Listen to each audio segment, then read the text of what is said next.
together each day. Where there's a will, there's a way.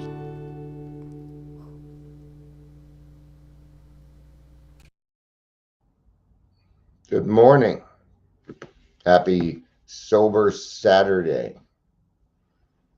One of the days where putting sober in front of it kind of works. It's the two S's. Sober Saturday. Sober Saturday. Looks like we're going to be in the big book today, page 159. I doubt it's going to cover out kind of what we're talking about. Probably just took a little excerpt out of the big book. But we will get to kind of the founders. All right. All right.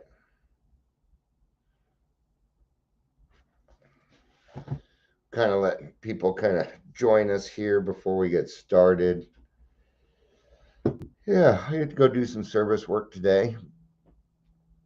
We have a booth we're setting up at an apartment complex. This apartment complex is kind of known for its frivolities. Morning, Michelle. I just did my big book study. It's every Saturday if you want to join. Depends on the time. I usually don't get up till about 9:30, 10 o'clock on Saturdays. I tend to sleep in a little bit more on Saturdays. And I have to admit something. I'm going to admit it. When I go to big book studies where other people are doing it, I just, yeah.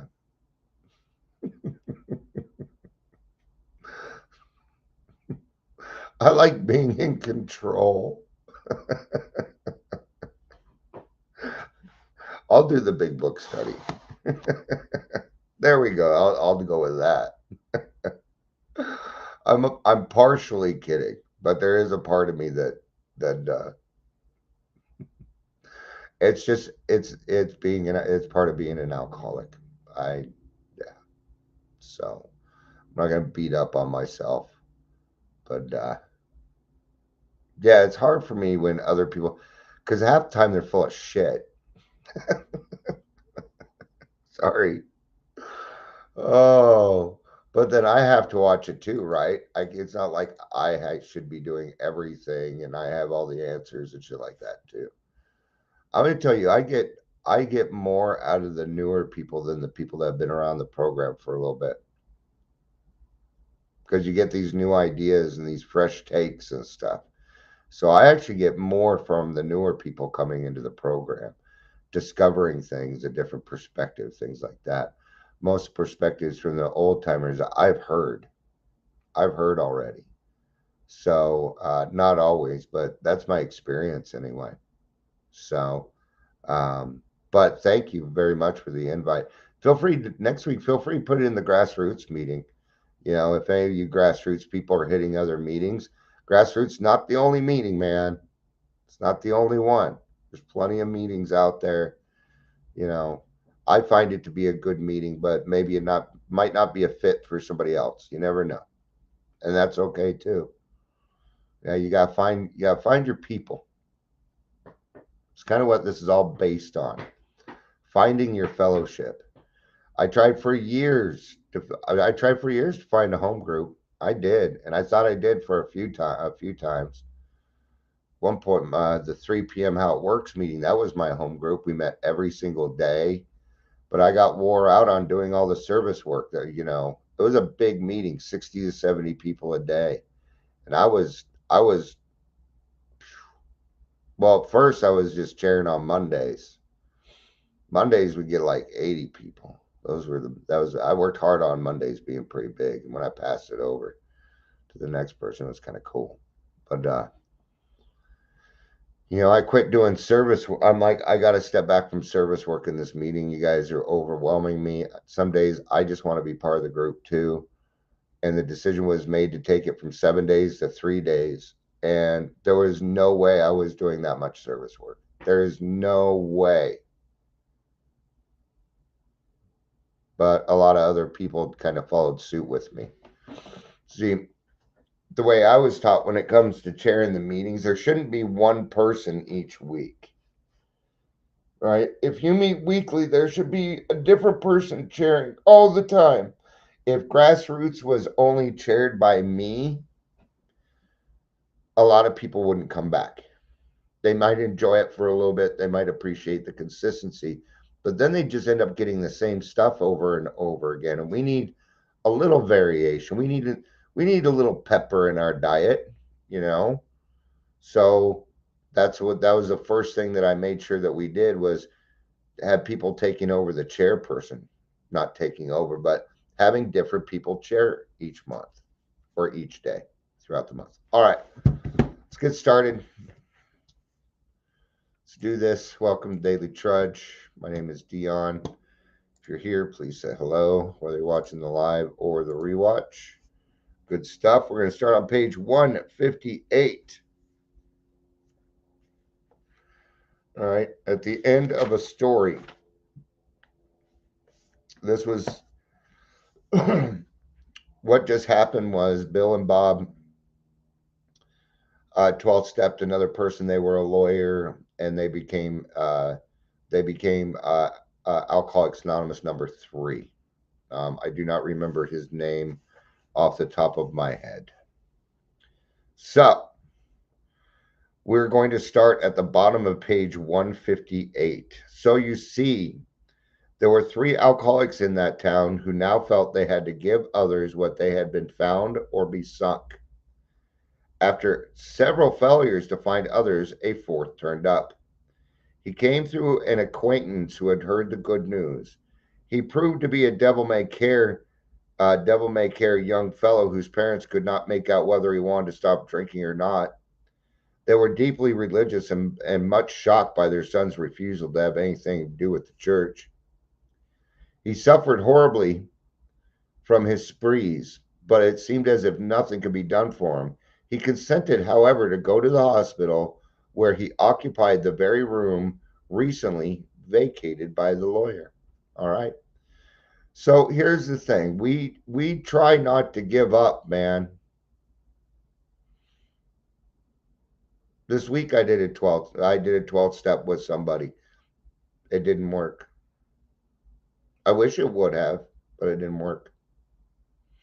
I still have not seen the person. I have not heard from the person. And I can only do so much. I wish I could do more.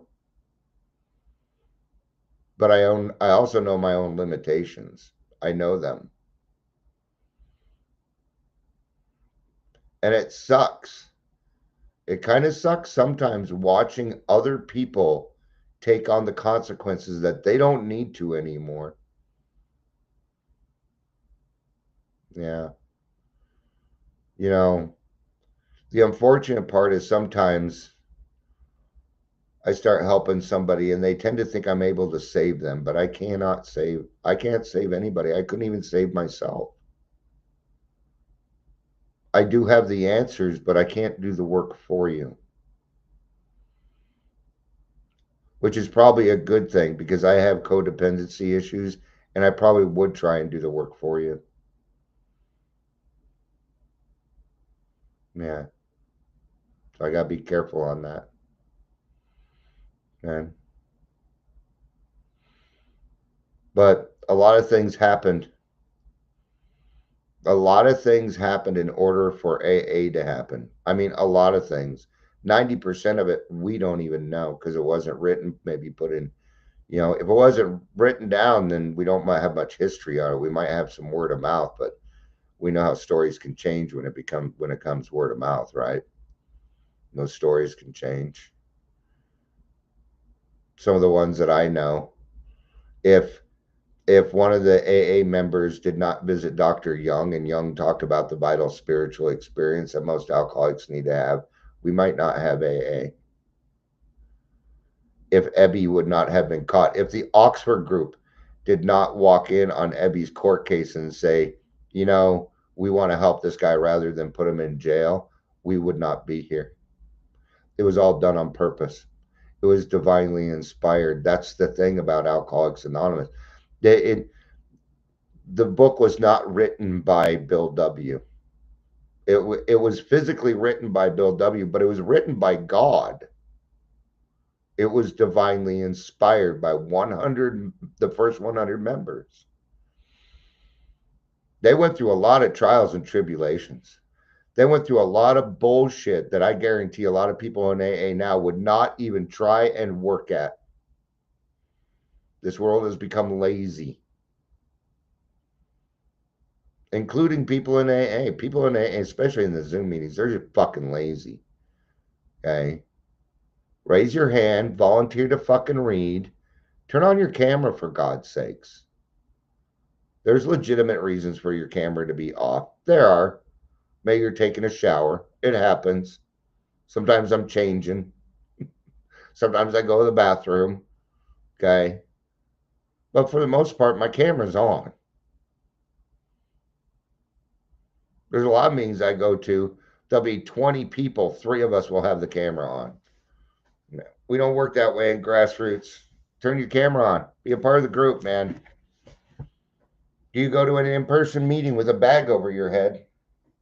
No, you don't? Then don't do it at a Zoom meeting. In fact, one of the next things I might bring up at that 3 p.m. Of course, it's only going to last till August anyway. So it lost whatever was making it go. But so if Ebby wouldn't have done that, there's another pivotal part where Bill had been sober for 6 months. He had some business in Akron. It fell through. He didn't even know how he was going to pay his hotel, which ended up being paid by Dr. Bob, by the way. And then he moved in with Dr. Bob for 6 months. He stayed in Akron for 6 months. But there was one point he hadn't met Dr. Bob yet, but he's standing in the hotel lobby, worried over economic insecurity, and he can hear the bar, the conviviality, the companionship. And he, at this point, he's pretty fucking lonely. He's worked with, a bunch of people. None of them gotten sober, and he had a choice. And this choice ensured Alcoholics Anonymous. And the choice was he called the church directory instead of walking into the bar, and that's when he met Dr. Bob. Divinely inspired, the whole thing. Yeah. God wrote this book. That's the way I see it. Anyway, let's get back to the story here. What are they saying in here? 6 year 6 ways. These 3 had successful. Okay. He had 3 visitors. But after a bit, he said, the way you fellows put the spiritual stuff makes sense. I'm ready to do business. I guess the old folks were right after all. So 1 more was added to the fellowship. Now, why did it work very well for that kid? Because his parents were religious fanatics trying to shove it down his throat. Not only that, but they were his parents. So he's an alcoholic. He's not going to listen to them. Kids don't listen to their parents. It's just kind of how it is. Alcoholic kids, anyway. A lot of kids, right? It's because they sold him on the spiritual aspect that he got to pick his own higher power. That he wasn't mandated by something in this world. It's what gets to most of us. Oh, I didn't understand that part. I always thought AA was a religious program. It's the biggest misnomer about AA. The biggest one. And people put it out on social media all the time saying, well, I didn't like going to AA and doing their religious beliefs and having to do this and that. Oh, you mean you weren't willing to sacrifice what you needed to in order to be a better person? Because that's what I hear. Anytime I hear somebody putting down AA, all I hear is this. I am unwilling to do the work. At least say that, because that's the honest thing. That's the honest thing. Most people that are sober are 2-steppers. Sober. Recovery is different. All right. All this time, our friend in the hotel lobby incident remained in that town. He was there 3 months. Oh, he was there 3 months, not 6. My bad. He now returned home, leaving behind his first acquaintance, the lawyer and the devil-may-care chap. So, Akron ended up being the second place meeting started. Was this a happy coincidence? Well, it's God. It's God performing his work. Now Bill's going to leave and it's going to build without him. What a great thing, right? Yeah. But Bill's going home. There's nobody else there except Dr. Silkworth. But now he has some success. And what he did is he's going to learn from that success. And that's going to help him bring more people into the program, is what's going to happen. All right. These men had found something brand new in life. Though they knew they must help other alcoholics if they would remain sober, that motive became secondary. It was transcended by the happiness they found in giving themselves for others. They shared their homes, their slender resources, and gladly devoted their spare hours to fellow sufferers. They were willing by day or night to place a new man in the hospital and visit him afterwards. They grew in numbers. They experienced a few distressing failures, but in those cases, they made an effort to bring the man's family into a spiritual way of living, thus relieving much worry and suffering. Now, here's part of the problem. We don't do that anymore. It was taken away from us, just so you know. That was not a decision based on alcohol. But I hardly ever hear somebody about sponsoring who is involving the family also. My sponsor kind of did it with me a little bit. Now, a lot of times I don't talk directly to the people in the house, but we talk about them a lot. I do. About how much they were there for us and that they are a priority and that you need to take care of them. Maybe suggest Al-Anon to the wife or the husband or whatever. All right.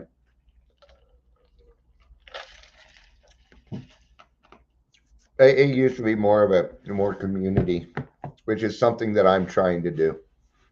That is something that I'm doing today. Right.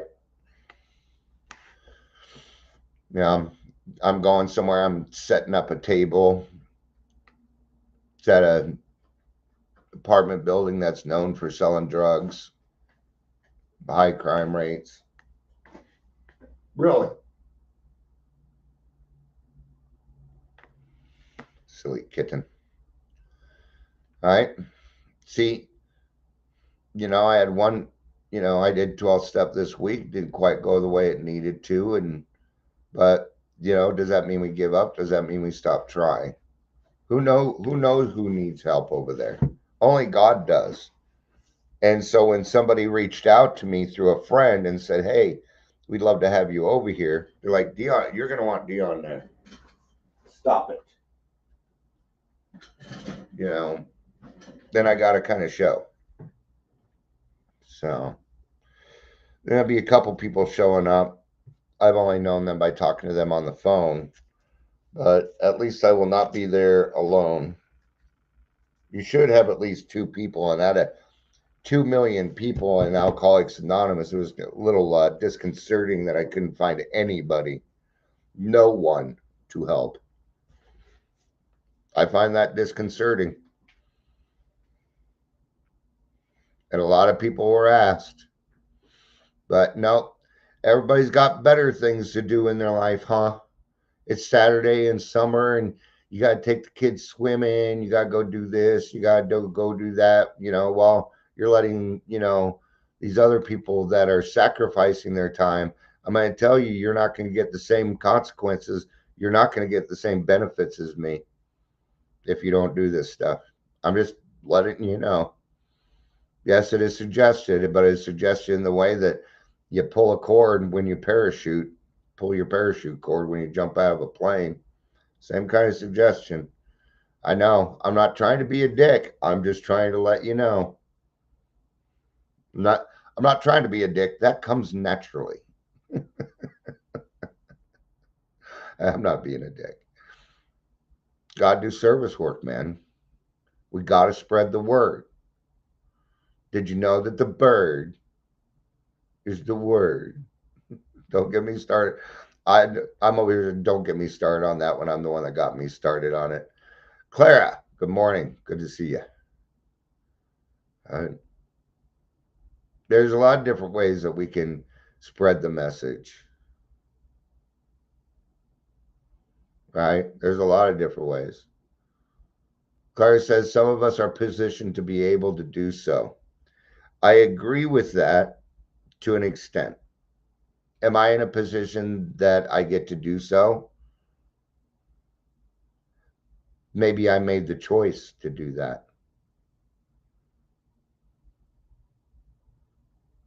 Yeah. I've sacrificed and sacrificed and sacrificed. I've given it up a lot. It is coming back around. I don't expect other people to do that though. I don't. Mm. See, I'm not able to work. We're working on work. So I spend a lot of my time helping other people because I enjoy doing it. And I'm lucky that I get to do that. Yeah. A year and 6 months later, these three had succeeded with seven more. Seeing much of each other, scarce an evening pass at someone's home did not shelter a little gathering of men and women, happy in their release and constantly thinking how they might present their discovery to some newcomer. In addition to these casual get togethers, it became customary to set one apart one night a week for a meeting to be attended by anyone or everyone interested in a spiritual way of life. Hmm. Nothing about alcoholism. These are open meetings, they're open to everyone. Spiritual way of life is what they said there. Kind of interesting. All right. Aside from because I believe that all in the beginning, almost all meeting, once the secret part was over, and it's over at this point, by the way, the secret is out. We help people, right? Um, but they started as open meetings so that the general public could attend. Maybe somebody is interested in finding out more about alcoholism because they're trying to help their husband or wife get sober. That's what it was for. Al Anon was not around yet. Al Anon would change that. Thank you, Al Anon. Woo, woo. I'm a big fan of Al Anon. I am. And Alateen, ACA, another great group. Difference between Al Anon and ACA. Al Anon is usually for the friends and spouses. It does include children. Okay? Al Anon is more about boundaries. Okay? ACA is more about dealing with the trauma. All right. So that's the difference between the two, but both great groups. Aside from fellowship and sociability, the prime object was to provide a time and place where new people might bring their problems. Outsiders became interested. One man and his wife placed their large home at the disposal of this strangely assorted crowd. This couple has since this couple has since become so fascinated that they have dedicated their home to the work. Many a distracted wife has visited this house to find loving and understanding companionship among women who knew her problem. Ah, so Al-Anon was being formed. Look at this. To hear from the lips of their husbands what had happened to them, to be advised how her own wayward mate might be hospitalized and approached he next when next he stumbled. Many a man, yet days from his hospital experience, has stepped over the threshold of that home into freedom. We have more like clubs and things like that. People still open their homes and stuff. Sure they do. You know. Um, but not as much. But it isn't needed as much anymore either. I'd be very careful about taking an alcoholic into your home, giving them money. Okay, use discretion on that. Excuse me. Many an alcoholic who entered there came away with an answer. He succumbed to that gay crowd inside who laughed at their own misfortunes and understood his. Impressed by those who visited him at the hospital, he capitulated entirely when later, in an upper room of this house, he heard the story of a man whose experience closely tallied with his own. We call that reading my mail. Sometimes you'll go to a meeting, somebody will kind of tell your story, and they might even be the opposite sex and totally live a different life than you, but your stories match. It's the weirdest thing. It really is. All right. The expressions on the faces of the women that indefinably, indefinable, that indefinable something in the eyes of men. The stimulating and electric atmosphere of the place conspired to let him know that here was haven at last. All right. So, and I'm gonna say something here real quick. We tend to give a lot of shit to the older people, and oh, it's just a bunch of old people doing this and doing that, or they complain about the old timers and things like that. They come from a different era, folks, and they act differently, and it's okay, okay. But at least show a little bit of respect to the people that have been around the program for a little while, because without them, the program would not be here for you. Learn from the experience, learn from the past. The whole point of the next generation is for them to do better than the previous one before by learning from what those people did correctly and what they did wrong. That's what it is there for. I don't know how many times we sit down and read, and Bill has explained about how they did it incorrectly.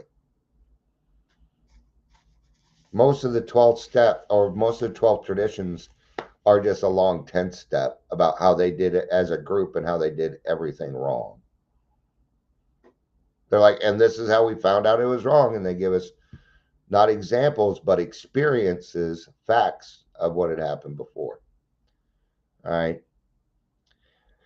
So, if it had not been for the fierce determination of our founders, AA would have quickly faded like so many other so called good causes. Happening again now. Most 80% of the people that you see putting their stuff online right now will be gone in about 2 months. They'll be replaced by other people who got caught up in the shenanigans. It'll just be a new set of people. When I first started podcasting, I was in connection with a lot of people that did recovery podcasting. They are all gone. I'm the only one left from that era. I'm still going. But it's because I did not get caught up in the prestige of it all. Right? They have like hundreds of people watching. Yeah. And it says one person is here, which is probably true. I probably ran some people off earlier. I didn't mean to. It's probably totally incorrect, and there's actually says one, but there's 49 people here. I look at the hundreds of meetings weekly in the city where I live, and I know that AA is available 24 hours a day, especially now with Zoom. If I had to hang on with nothing but hope and a desire not to drink, experiencing rejection wherever I went, I would have sought the easier, softer way and returned to my previous way of life. They went through a lot of hard shit to get us set up, and it needs to be respected. You don't need to like them. You don't need to praise them. You don't even need to clap, but you do need to respect. Wait till it's your turn. All right. Thank you, everybody, for being here. I appreciate it. It's always good to see you, Michelle. Good to see you, Clara. Good to see you. Looks like we had some people pop in and out, but I don't know who it was. So thank y'all for being here. I appreciate it. I love you. You know I do. Peace out and have a day.